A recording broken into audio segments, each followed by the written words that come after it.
Anime. You'd assume that I'm just gonna hate on it right now, but actually, screw that! I freaking love anime. But I do have the excuse of being from Asia, so Naruto. I'm gonna be honest right now, I only started watching the show because all my friends were so hype about it, but god dang it. Now I'm nearly as hype about this anime as they are. Most of you in the audience right now should probably know what this show is, even though you haven't seen it. But for all of you in the audience who somehow haven't heard about this cultural phenomenon, please allow me to explain. It's this show about this lovable idiot named Naruto. Wow, I wonder where they got that completely original idea from. Who gets put in a squad with the girl of his dreams, Sakura, who, okay, I'm gonna be honest here, and this might actually blow some of your minds, is actually kind of useful. Now, some of you might be confused by what I just said here, but listen. People say that Sakura is so useless that the whole idea has become a meme. So yeah, don't trust memes all the time. This emo kid named Sasuke also joins their team, but really, he's not all that important.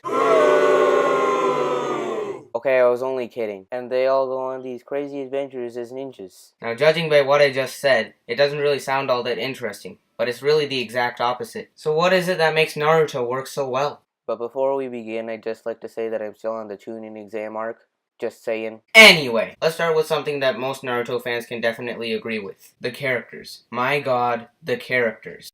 There's a lot of characters, and I mean a lot. The voice actors in this show really managed to give each of the characters their own personality. Although having a large array of characters is impressive, it's what Naruto does with the characters that really makes everyone stand out in their own unique way. It would have been so much easier to copy-paste some personality traits from one character to another, but in reality, every character in Naruto is unique. Everyone has motivations, a distinctive personality, abilities, and some level of likability. In fact, there are so many abilities in Naruto that it's practically impossible to name them all by memory. Trust me. The fact that every Naruto character is so thought-provoking is why you can rarely find a consistency when you ask someone about their favorite Naruto character. My favorite character is Sakura because of her cute girl appearance, hiding the fact that she is constantly screaming on the inside. Okay, but seriously, when this girl gets angry, even Goku's kind of scared of her. Maybe I like her so much because of the fact that she's my senpai, but mainly because of her short-tempered yet sweet nature. That was the first of many inside jokes to come on this channel. Moving on, I could say that all these characters are relatable, but there's way more than that. You don't have to have the same personality as these characters to understand them. The anime presents them in a way where you know how their mindset works, even if you don't quite relate to them. They make you experience these different emotions so effortlessly. You can tell exactly how each character feels,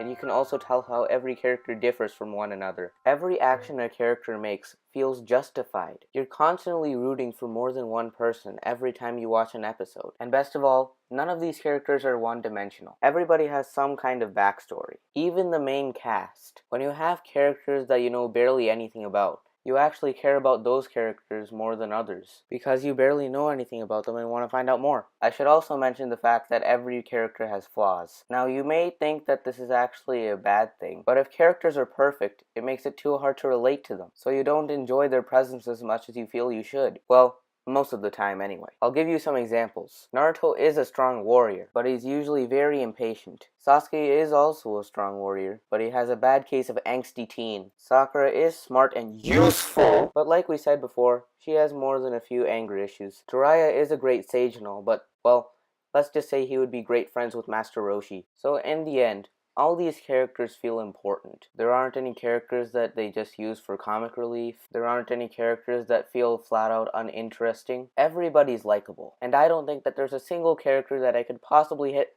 Oh yeah.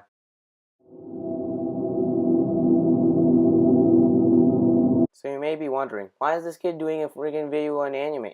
I thought this was a video game thing. Well, I started watching Naruto recently, and I was thinking, man, I have to say something about this on the internet. So here we are, and I'm going to do multiple parts to this. So you already saw that I'm going to do character development, then we're going to do fight scenes, variety, and I can't remember right now, but they're all coming.